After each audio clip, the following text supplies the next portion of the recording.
Hello दोस्तों, स्वागत है आपका। जैसे कि लास्ट वीडियो में मैंने फर्स्ट वीक ऑफ सितंबर के चार्ट को एनालाइज करके कैसे स्कैल्पिंग कर सकते हैं मूविंग एवरेज EMA 2050 और 200 के अकॉर्डिंग, इस सेटअप पे मैंने आपको एक वीडियो बताया था 1 वीक का। ये इसी के अकॉर्डिंग दूसरे वीक का ये एनालिसिस है, जिससे मैं आपको दिखाने की कोशिश करूंगा इस सेटअप के अकॉर्डिंग कहाँ हमें ट्रेड मिला था और कहाँ हमें करना चाहिए था।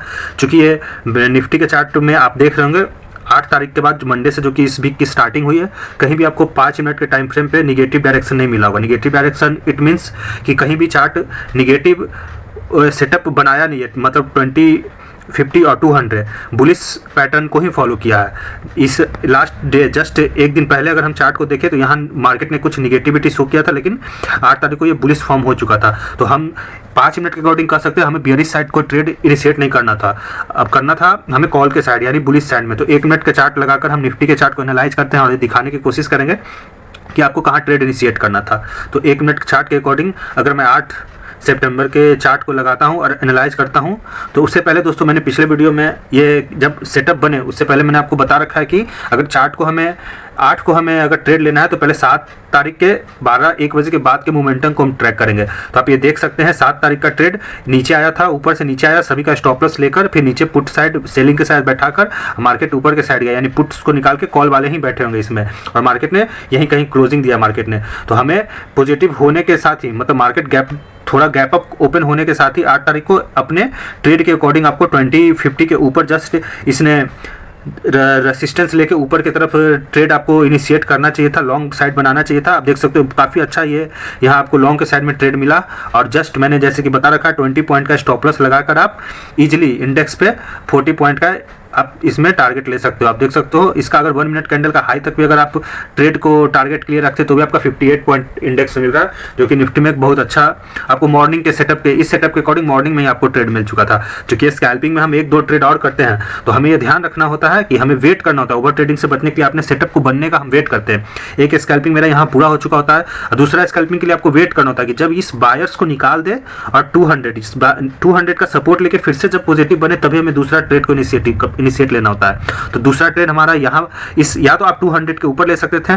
200 के ऊपर जैसे ही आपको यहाँ पे एक, क्योंकि वहाँ पे रिस्क बहुत छोटा होता है, जहाँ रिस्क छोटा होता है हम वहीं स्कैल्पिंग करते हैं। तो 200 का ऊपर जैसे ही इस मार्केट इस कैंडल के क्लोजिंग के बाद आप यहाँ या यहाँ कहीं भी, या आप इसके ये 2050 के अकॉर्डिंग आप पॉजिटिव बनने के बाद यहाँ कहीं भी आप अपना ट्रेड बनने के बाद, सेटअप बनने के बाद यहाँ कहीं भी आप ले सकते थे, या यहाँ कहीं भी आप कैंडल बुलिश देखने के बाद ले सकते थे। लेकिन यहाँ ध्यान रखें, जब भी पहला बार 200 को टच करे तो हमें ट्रेड को इनिशिएट नहीं करना है, हमेशा रुकना है कि एक बार बायर्स को बैठाएगा, उसके बाद निकालने के बाद फिर अगर बुलिश कैंडल बनता है कहीं, या डोजी या हैमर टाइप का कैंडल आपको दिखता है 200 के आसपास, तो आप वहां पे रिस्क ले सकते हो, क्योंकि आपका वो एक कैंडल का रिस्क रहेगा जो कि काफी छोटा होता है। तो दूसरे अटेम्प्ट में मैंने जस्ट इसके नीचे लगाकर 20 पॉइंट का स्टॉप लॉस अगर फिर लेता हूं तो मुझे इजीली अच्छा खासा अपर हाई के साइड या जहां तक आप मोमेंटम मिल जाए, क्योंकि स्कैल्पिंग में हमें मोमेंटम चाहिए होता है, जहां तक हमें मोमेंटम मिल जाए हम वहां तक कैच कर लेते हैं अपने ट्रेड को। तो इसमें भी इजीली आपको 2 ट्रेड अप्रॉक्स आपको देखने को मिल गया होगा। उसके बाद आप कर सकते हो अपर में जहां भी आपको 2050 का सपोर्ट लेता हुआ देखे आप कर सकते हो। लेकिन मैंने पहले ही बोला है, जब 2 पॉजिटिव हो जाए तो आपको तीसरा ट्रेड नहीं करना, और एक निगेटिव हो तभी आप दूसरा आप ट्राई करो। वरना अगर एक सक्सेसफुल ट्रेडर आपको बनना है, आपको प्रॉफिटेबल ट्रेडर बनना है, तो आपको इस रूल को फॉलो करना चाहिए। ये तो हो गया 8 सितंबर के ट्रेड को। अब मैं 9 की अगर बात करूँ तो 9 में आप देख सकते हो 8 को लास्ट में मार्केट ने लगभग 3 बजे के आसपास 2:45-3 PM के आसपास मार्केट ने अच्छा फॉल दिया, मतलब जितने भी बाई साइड में बैठे थे उन सभी को बायर्स को निकाल चुका है। लेकिन ऐसे जब भी पैनिक सेलिंग लास्ट में होता है तो रिटेलर जो इतने भी होते हैं वो ट्रेड एंट्री बनाते नहीं है, ये सिर्फ उन्हें निकालने के लिए होता है, अपना हम पुट के साइड बना नहीं पाते हैं। तो अगर next day market gap up भी हो रहा है जैसे 9 के अकॉर्डिंग, तो हमें ये ध्यान रखना पड़ता है कि जिस एरिया से, इस एरिया से अच्छा मार्केट को सेल में लाया गया था, जब तक इनका स्टॉप लॉस मार्केट नहीं जाता, इसके ऊपर मार्केट नहीं आता, तब तक हमें बाय के साइड में नहीं जाना है। सेलिंग के साइड में भी हमारा सेटअप बनने के अकॉर्डिंग ही जाना है, लेकिन बाय के साइड हम कब जाएंगे, 1 मिनट टाइम फ्रेम के अकॉर्डिंग, जब मार्केट इसके ऊपर जब सस्टेन करने लगता है तब। जैसे हम क्लियरली चार्ट में देख सकते हैं मार्केट यहाँ कहीं ऊपर खुला, और अगर हम डायरेक्टली कॉल में यहाँ कहीं लेते तो हमारा लॉस होता, लेकिन हमें वेट करना था। वेट कहाँ का करना था, हमें वेट करना था अपर साइड का। जब अपर साइड इस मैं दिखाने की कोशिश करता हूँ, इस हाई के ऊपर मार्केट अगर सस्टेन करता, इसके ऊपर जाता, इसे ब्रेक करने के बाद तोड़ता, फिर एक बार नीचे आके फिर अगर ये ऊपर आता तो हम 20 या 50 को सपोर्ट लेते हुए हम अपने ट्रेड को इनिशिएट करते हैं। क्योंकि आपको सेटअप के अकॉर्डिंग परफेक्टली बैठना होगा। पैनिक में आके या मुझे ऐसा लग रहा है, ऐसा हो सकता है, इस तरीके से सोच में आकर हमें ट्रेड को इनिशिएट नहीं करना होता है। तो हमें वेट करना था इस हायर लेवल को ऊपर तोड़ने का, लेकिन ऐसा देखने को नहीं मिला। मार्केट नीचे की तरफ आपको देखने को मिला था। जब हमें ये पता चल रहा है मार्केट अपर लेवल जा नहीं रहा है, सस्टेन कर रहा है नीचे की तरफ, तो नीचे की तरफ ले सकते थे, इनको टारगेट करने के लिए मार्केट आ सकता था। तो हम यहाँ कहीं पुट की साइड या सेल के साइड जा सकते थे, जो कि मेरा स्टॉप लॉस हिट होता है। तो कोई दिक्कत नहीं है, स्कैल्पर है, एक छोटा सा स्टॉप लॉस हिट होता है। उसके बाद हमें वेट करना था कि हमें फिर बाय की तरफ कब इनिशिएट लेना है या सेलिंग की तरफ कब लेना है। तो आप देख सकते हो कि बाय की तरफ तो मैंने बोला जब तक इस हाई को ना तोड़े तब तक हमें बाय की तरफ इनिशिएट करना नहीं था ट्रेड। तो हमें सेलिंग की तरफ करना था जब तक किसी लो को ना तोड़े। तो आप देख सकते हो मार्केट एक रेंज में यहाँ पे फंस गया है। इससे आप रेंज के अंदर स्कैल्पिंग में बचते हो। हमें ये अक्सर ये देखने को मिलता है कि अगर हम किसी भी मूविंग एवरेज या इंडिकेटर बेस्ड काम करते हैं ना, तो हमें रेंज का वो आइडेंटिफिकेशन नहीं हो पाता। तो हमें इसी तरीके से रेंज के आइडेंटिफाई करना है कि मार्केट रेंज ब्रेकआउट हुआ या नहीं हुआ, कब हमें ट्रेड करना है, कब ट्रेड को अवॉइड करना है। तो चूंकि हमारा ये जो सेटअप है, मैंने पहले बोला कि इस हाई को इसने तोड़ता अगर कल वाले हाई को, तब हम कॉल के साइड में जाते हैं, या जो आज का लो बनाया इसको एक बार ऐसे तोड़ के फिर ब्रेकआउट सस्टेन करके रेसिस्टेंस लेके नीचे आता तो हम पुट के साइड जाते हैं इस एरिया तक के टारगेट के लिए। लेकिन ना ही इसने अपने हाई को तोड़ा और ना ही लो को तोड़ा, तो मेरा ट्रेड बनता नहीं है। सिंपल है, अभी एक ट्रेड अपना होता है। स्टॉप लॉस के बाद आप देख सकते हो कि पूरे दिन मार्केट ने उसी रेंज में काम किया। इससे आप ओवर ट्रेडिंग से बच गए। जो भी 20 पॉइंट का आपका स्टॉप लॉस था, जो कि ऑप्शन के अकॉर्डिंग एटीएम में 10 पॉइंट का स्टॉप लॉस आपका गया होता और आप इजीली ओवर ट्रेडिंग से बच गए होते। तो मैं इसलिए बोलता हूँ ये बेस्ट स्ट्रेटजी है, आप डेफिनेटली इसे ट्राई करना। अब मैं नेक्स्ट डे की बात करता हूँ। अगर 10 तारीख की मैं बात करूँ तो यहाँ फिर मार्केट, चूंकि यहाँ मार्केट ने फॉल नहीं किया और गैप अप के कारण काफी लोग यहाँ ऑलरेडी बाइंग जोन में होंगे। तो अब मार्केट गैप अप ओपनिंग हो रहा है 10 तारीख को, तो यहाँ तो ऑलरेडी बायर्स को काफी अच्छा प्रॉफिट हो चुका है।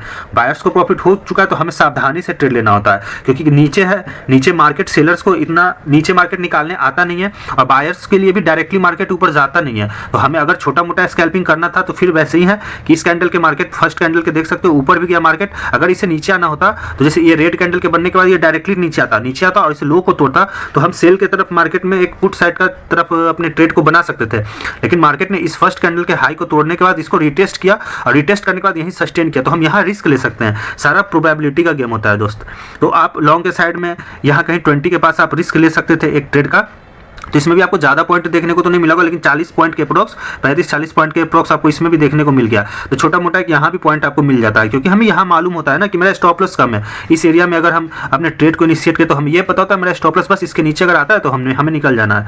तो एक छोटा सा यहाँ स्कैल्प वगैरह मिल सकता था। निगेटिव के लिए आपको ये देखना होता है कि फिर 20-50 यहाँ हुआ, तो यहाँ से अगर मार्केट ये रिटेस्ट करके ये नीचे आता तो हम इस लो को तोड़ने के बाद इनिशिएट कर सकते थे 200 तक का। लेकिन ये मार्केट गया नहीं, इसके ऊपर जाने के बाद फिर इसी रेंज में सपोर्ट किया और जैसे ही 200 को बार बार एक सपोर्ट की तरह इसने काम किया, तो हमारा एक फिर से यहाँ पे कहीं आसपास 200 के आसपास आप देख सकते हो, एक बार, दो बार, तीन बार तो पॉजिटिव होने के बाद, या मैंने बोला पहला इसने यहाँ पे टच नहीं किया, दूसरा होने के बाद आप यहाँ कहीं भी आप कॉल का ले सकते हो, क्योंकि डायरेक्ट इसने 200 को यहाँ टच किया ग्रीन के बाद फिर रेड कैंडल बनाते हुए ऊपर गया। तो इस रेंज में भी एक स्कैल्पिंग हो सकता था। अदरवाइज अगर आप मिस भी करते हो तो आप कॉल के लिए आप हाई को ब्रेक करने का वेट कर सकते थे, क्योंकि हाई को इसने ब्रेक किया नहीं।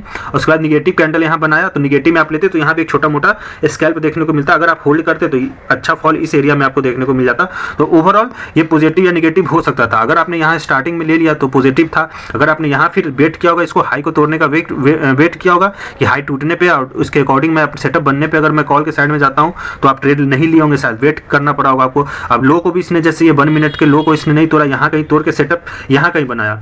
आप देख सकते हो इजिली इस लाइन के नीचे यहाँ कहीं मार्केट ने यहाँ एक बार लो को तोड़ा इसने। आज के जो मॉर्निंग का ओपनिंग था फर्स्ट कैंडल के लो को तोड़ा, उसके बाद इसी में सस्टेन करके, तो आप यहाँ कहीं भी बनाते तो एक अच्छा फॉल यहाँ देखने को मिलता है, या इसके ऊपर आप वेट करते तो भी यहाँ एक ये इजिली कॉल की तरफ, तो क्योंकि यहाँ जाना नहीं था, क्योंकि 200 ऊपर चला गया था। तो मान लो अगर यहाँ कहीं भी आप लेते तो आपका स्टॉप लॉस हिट नहीं होता। बहुत सा छोटा सा रेंज था और एक स्कैल्पिंग के लिए आपको यहाँ मिल सकता था। तो ओवरऑल मैं कह सकता हूँ ये भी मार्केट 10 सितंबर का भी मार्केट कोई खास नहीं था, 9 का भी नहीं खास था, फिर भी आप ओवरऑल प्रॉफिट में रहेंगे या कॉस्ट टू कॉस्ट ही रहेंगे, लॉस नहीं होगा। होगा अगर हम अपने स्ट्रेटजी को परफेक्टली फॉलो करते हैं। तो जहाँ तक फिर 11th की बात करूँ तो मार्केट लास्ट मोमेंटम में क्योंकि फ्लैट ही मार्केट रहा और नीचे इसने आकर एक सपोर्ट लेकर ऊपर की तरफ गया, मतलब जितने भी बायर्स थे उनको बायर्स को ये निकाल के ऊपर की तरफ गया। तो यहाँ कॉल वाले बैठे होंगे तो हमें फिर वेट करना था, या तो मॉर्निंग सेटअप के अकॉर्डिंग बनते ही लेते हैं क्योंकि मार्केट तो यहीं कहीं खुला, तो हम इसके अकॉर्डिंग 200 का सपोर्ट के अकॉर्डिंग कहीं भी कॉल का बनाकर ले सकते थे। तो हमारा स्टॉप लॉस जाएगा, डेफिनेटली इसमें हमारा स्टॉप लॉस गया होगा, कोई दिक्कत नहीं है। यहाँ फिर से पॉजिटिव बना, फिर से अगर आप इसमें छोटा मोटा स्कैल्प कर सकते थे तो हमें मिलता, अदरवाइज स्टॉप लॉस जाता। तो बस हमें छोड़ देना था। एक से दो अगर स्टॉप लॉस गए ना तो आपको डेफिनेटली उस दिन आपको अपना कंप्यूटर ऑफ कर देना चाहिए, ट्रेडिंग से दूर हो जाना चाहिए, क्योंकि दो ट्रेड में अगर आप गलत साबित हो तो मान के चलो उस दिन भी मार्केट आपको सही ट्रेड नहीं देने वाली है। हालांकि फिर आप देखोगे एक छोटे से रेंज में और आपको ये कैंडल देखने को मिल रही है, स्पाइक्स ऊपर नीचे दोनों तरफ स्पाइक्स लग रहे हैं, तो इसमें प्रीमियम की उतनी मोमेंटम मिलती नहीं है एज ऑप्शन बायर। अगर ऑप्शन सेलर्स होते हैं तो वो इसमें इजीली कमा सकते हैं। तो हमें अपने कम ट्रेड लेके मनी को सेव करना है ताकि आने वाले दिनों में जो भी अच्छा ट्रेड मिले उसमें हम अपने पैसे को इन्वेस्ट करें। तो फिर उसके बाद हम नेक्स्ट डे को देखते हैं।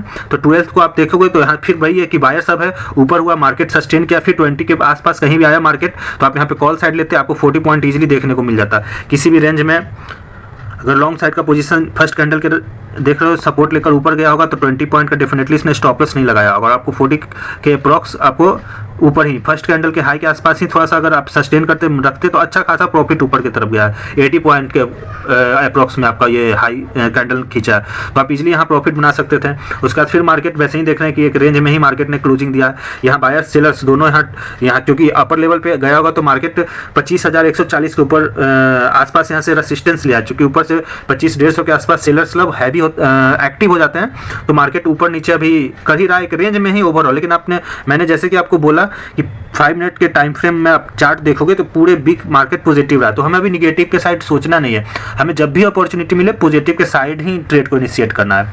तो आज इस वीक के का आपको सारा समझ में आया होगा। अगर सेटअप में कोई दिक्कत आ रही है तो आप मुझे कमेंट कर सकते हो। अगर वीडियो पसंद आ रहा है तो प्लीज़ लाइक और शेयर सब्सक्राइब कर देना दोस्तों, इससे मुझे मोटिवेशन मिले और आगे और भी मैं इस तरीके की वीडियो लाने की कोशिश करूँ। तो थैंक यू फॉर वॉचिंग।